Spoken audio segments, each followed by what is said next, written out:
Shalom, shalom. This is my Yael Ben Yah, aka Tommy Kurt Todd. Let's get right into it. I got a question to ask.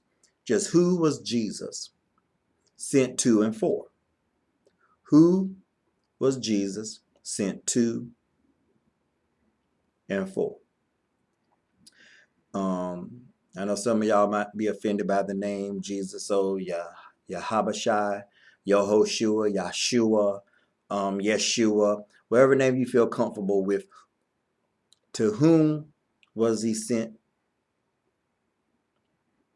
and for what reason? Because I know many people have many um, ideals and beliefs and theories about it. Some say he was sent um, to the whole world. He came for the whole world. He came to die for the sins of the world. There's some that say he just came only for Israel. But yes, see what is written within the writings of the New Testament. Let's look into the Gospels. And yes, allow Jesus himself to answer this question. And you see, what many people believe, yes, see, do it line up with what he says. Because meaning I'm going to be coming from the King James Version, the red letter edition with reference. Let's go to the book of Matthew, chapter 15. Let's look at verse 24. But he answered and said, I am not sent but unto the lost sheep of the house of Israel. That seems pretty simple. I'm going to read it again. But he answered and said, I am not sent but unto the lost sheep of the house of Israel. He did not say I was sent for the lost souls of the whole world. He just didn't. Just look at what he said and just be honest to the text of what it said, and just not try to interject our personal beliefs or interject doctrines that have been taught to us by our various houses of worship or wherever you gather to fellowship. Yes, look at what is plainly written, and this is the red letter edition. So what's in the red letter supposed to be the very words of Jesus. So once again, this is what Jesus says. But he answered and said, I am not sent but unto the lost sheep of the house of Israel. So his own statement alone kind of destroyed the theory and the concept that he came for the whole world. His own words destroys that. But hold on. Let's look into another gospel. And yes, see what it said there. Because this is the most beloved one. You see this at football games, any sports event, somebody is holding this sign up. St. John chapter 3 and the infamous, all-powerful verse 16. For God so loved the world that he gave his only begotten Son, that whosoever believeth in him should not perish but have life, but have everlasting life. I'm going to read it again because I kind of fumbled it up. So let me read it again. I'm also going to add verse 17. And I'm going to read verse 16, 17, and 18. For God so loved the world that he gave his only begotten Son, that whosoever believeth in him should not perish but have everlasting life. For God sent not his Son into the world to condemn the world, but that the world might be saved, that the world might through him be saved. He that believeth on him is not condemned, but he that believeth not is condemned already, because he has not believed in the name of the only begotten Son of God. So now we see there's a dilemma here, because on one witness says that Jesus was only sent for the lost sheep of Israel. Another witness says that God gave him or sent him for the whole world, for the world. Now, there's a dilemma. There's some controversy here, and it could be easily solved. It could be easily solved, because we have to understand, by reading the Gospels alone, you can see that Jesus did not travel the whole world. So, what is this world that he is talking about? He is talking about the world of Israel. He is talking about Judea, the surroundings of Israel and Jerusalem, the Galilee of Jerusalem. All of this is within Israel and Jerusalem. That is the world that is being referred to. That world is the lost sheep of the house of Israel. You remember, they got to come together and line up. And if you say that is not what it is, then you are admitting that the Gospels are off and really can't be trusted. Because you cannot have two witnesses saying two separate things. Because if the witness cannot agree, the case is going to be all jacked up. So based on Yeshua's own words, he gave two different reasons. He gave two different accounts. It appears that way. But if you want to make the text line up, and remember, Matthew came before the Gospel of John. And Jesus plainly said he was only sent to the lost sheep of Israel. Only the lost sheep of Israel. He didn't say the lost sheep of the whole world. So we see that God so loved the world, he so loved his people Israel, that he sent his son. That's what it appears to say. But it really doesn't matter, because I don't believe this in the context that many Christians believe it. That God so sent him into the world that he must die for the sins of the world, and if they believe upon his death, burial, and resurrection, that they will be saved from their sins and born again. I don't believe that any longer. Like I said before, I used to be a Christian. I'm no longer a Christian. But if you want to make the text work based on what he said in an older gospel, an earlier manuscript before the Gospel of John, he plainly states that he was sent only for the lost sheep of Israel. He plainly identified himself as a prophet. And a prophet, God told Israel that he will raise up prophets for them. So we can plainly see this world has to line up and consist with speaking and referring to the house of Israel. A lot of Christians say, well, what about the new covenant? Well, what about the new covenant? Who is this new covenant for? Many people say the new covenant is for the world.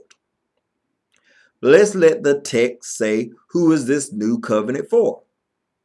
This new covenant is mentioned first in the book of Jeremiah, where we see that God will make a new covenant. But who did he make that new covenant with? Let us investigate. Let's see who this new covenant is made with. Because I know many people believe a lot of things. I used to believe some of the things that other people believe. But let's see what the text have to say, who this new covenant is made for. The book of the prophet Jeremiah, chapter 31.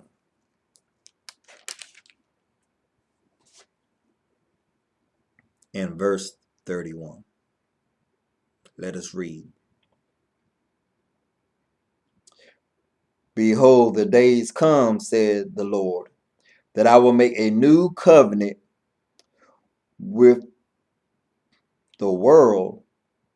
No, it don't say that. I'm sorry, I was playing. Behold, the days come, said the Lord, that I will make a new covenant with the house of Israel and with the house of Judah. Seems pretty simple who he made the covenant with. God started off with a covenant with his people, and once again, that covenant will be made with his people. Now, why do he say the house of Israel and the house of Judah? Because we must understand that the house of Israel and the house of Judah is split. There's lost tribes. The tribe of Israel have been scattered. 10 tribes are lost. Some people say it's more than that. Some people say they're found, they're together. But according to this, he only made this covenant with the house of Israel and with the house of Judah. We don't see the world anywhere in here. But don't be alarmed. I have good news. Let's go over to the prophet Isaiah, chapter 6.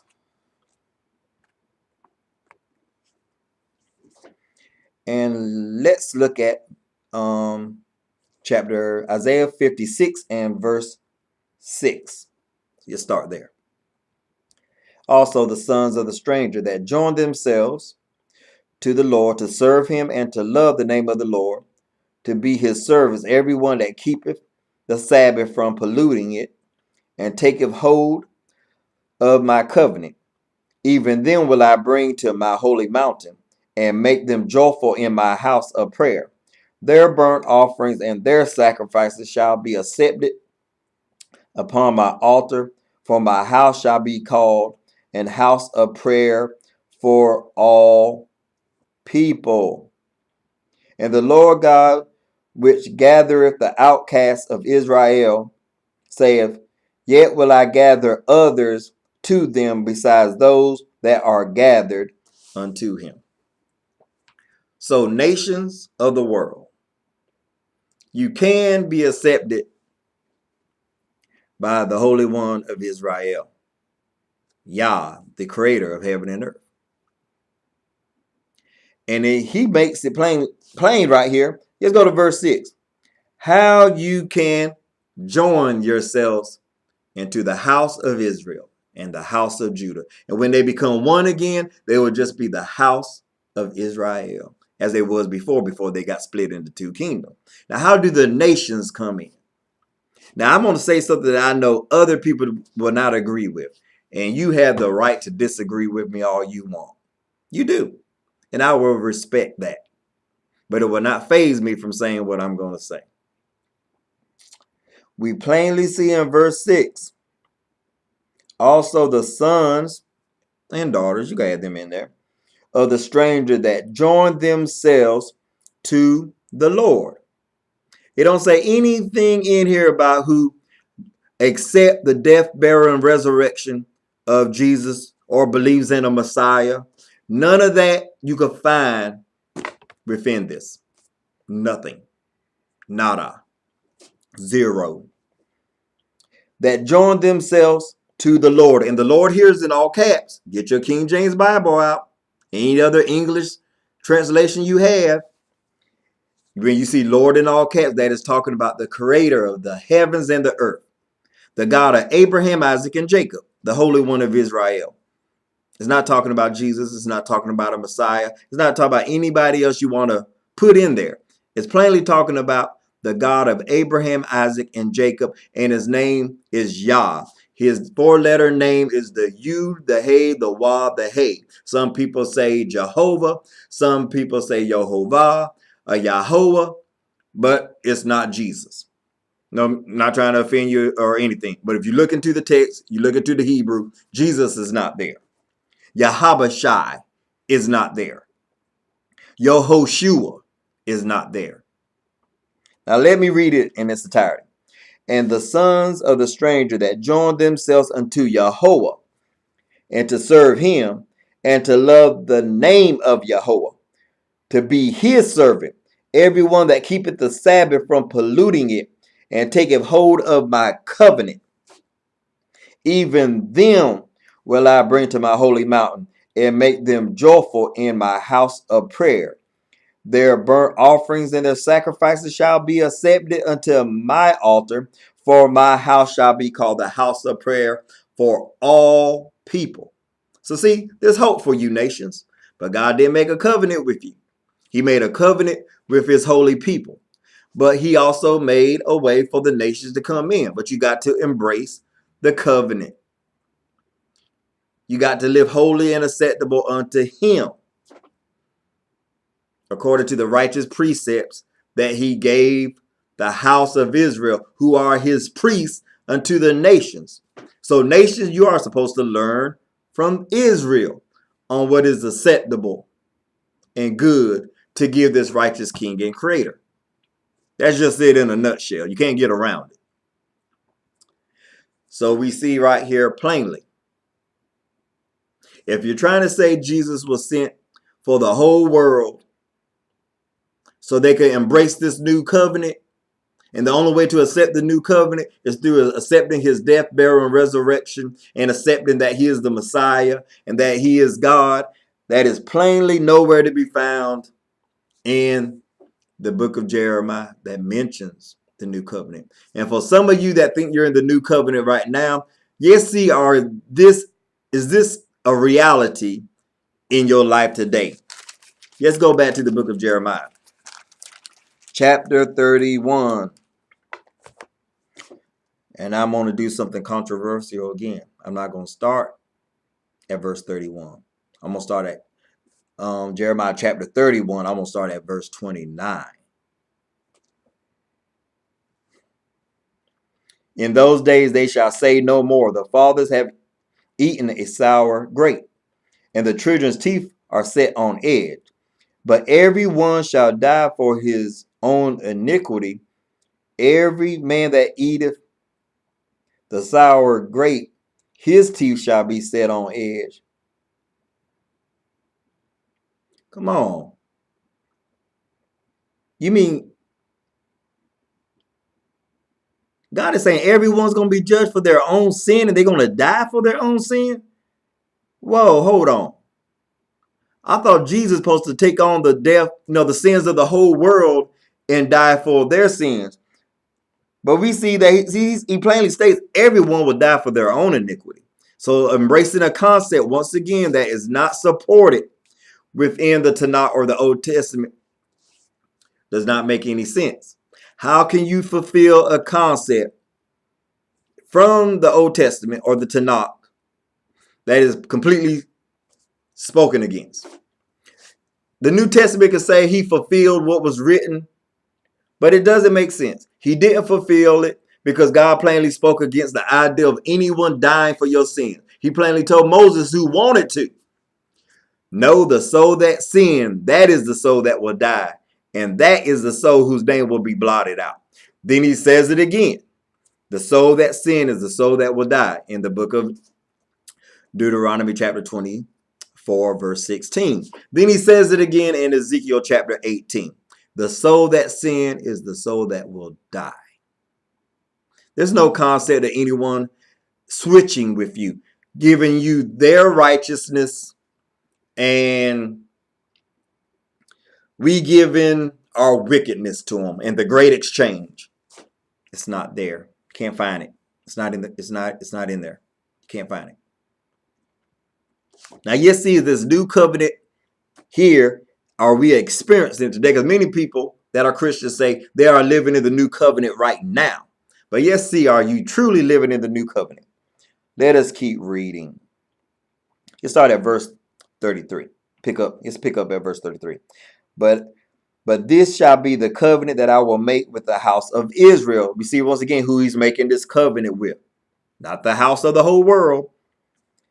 The house of Israel. After those days, said the Lord, I will put my law in their inward parts, and I will write it in their hearts, and will be their God, and they shall be my people. And they shall teach No more every man his neighbor and every man his brother, saying, Know the Lord, for they for they shall all know me, from the least of them unto the greatest of them, said the Lord. For I will forgive their iniquity, and I will remember their sin no more.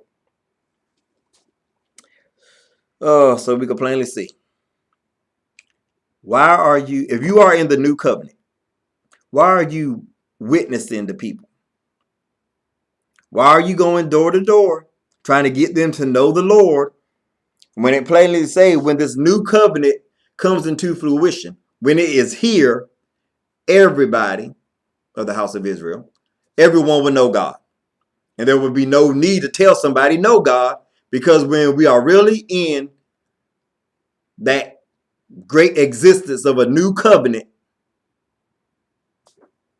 the house of Israel will know God. They won't need to go around telling people to know God, because all will know him.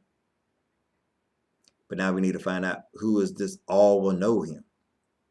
Is it talking about the house of Israel, or is it talking about the world?